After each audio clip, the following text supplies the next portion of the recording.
Sebuah tragedi mengerikan mengguncang Padang Pariaman. Nia Kurniasari, seorang gadis penjual gorengan, ditemukan tewas dalam keadaan mengenaskan. Apa yang sebenarnya terjadi?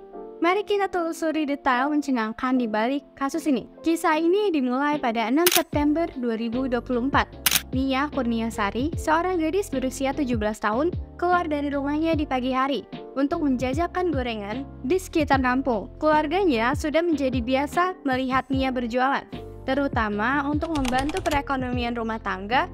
Namun, malam itu berbeda. Setelah waktu maghrib, Nia tidak kunjung pulang.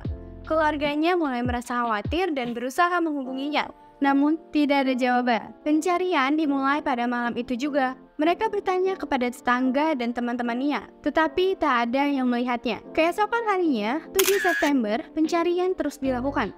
Warga menemukan petunjuk pertama berupa gorengan yang ditinggalkan di semak-semak dekat jalan yang biasa dilalui Nia. Penemuan ini menambah kepanikan keluarga dan masyarakat sekitar.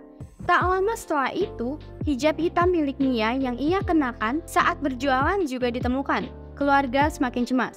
Pencarian pun meluas, melibatkan warga setempat dan pihak kepolisian. Namun hasilnya nihil. Hingga 8 September ketika pencarian mencapai titik tragis, tim pencari menemukan jasad Nia terkubur tanpa busana di sebuah perkebunan terpencil. Keadaan tubuhnya menunjukkan bahwa ia telah menjadi korban kekerasan. Dari hasil penyelidikan polisi, terungkap bahwa pelaku berinisial IS telah mempersiapkan aksinya dengan matang. Pada sore hari, saat Nia berjualan, IS dan beberapa temannya mendekati Nia dengan tujuan membeli gorengan.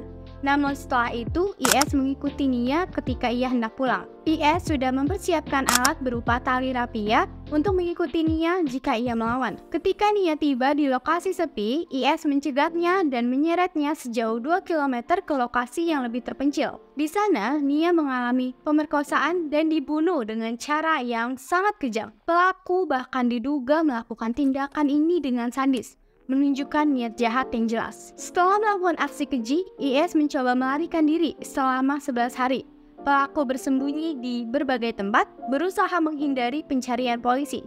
Ia berpindah-pindah dari satu tempat ke tempat lain, namun tetap berusaha menjaga profilnya agar tidak terdeteksi. Akhirnya pada 19 September, IS ditemukan oleh polisi di sebuah rumah kosong di daerah Jorong Padang Kabau. Penemuan ini dilakukan setelah polisi berhasil mengikuti jejak yang ditinggalkan pelaku.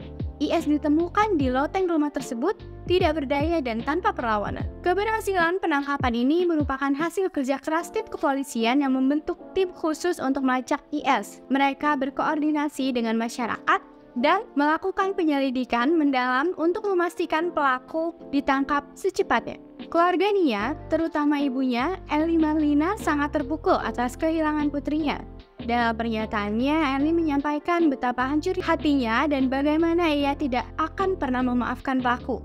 Ia berharap hukum memberikan keadilan yang setimpal bagi IS, bahkan menyatakan bahwa pelaku pantas dihukum mati atas tindakan biadabnya. Keluarga dan masyarakat menyuarakan solidaritas dan dukungan terhadap keluarga Nia.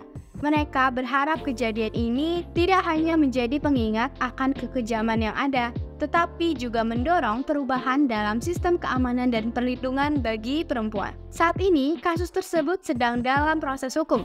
Pelaku IS dijerat dengan pasal pembunuhan dan pemerkosaan dengan ancaman hukuman mati. Banyak pihak yang berharap agar proses hukum ini berjalan dengan adil dan cepat. Keadilan untuk Nia bukan hanya sekedar hukuman bagi pelaku, tetapi juga sebagai pelajaran bagi masyarakat akan pentingnya menjaga keamanan bagi kaum perempuan di ruang publik.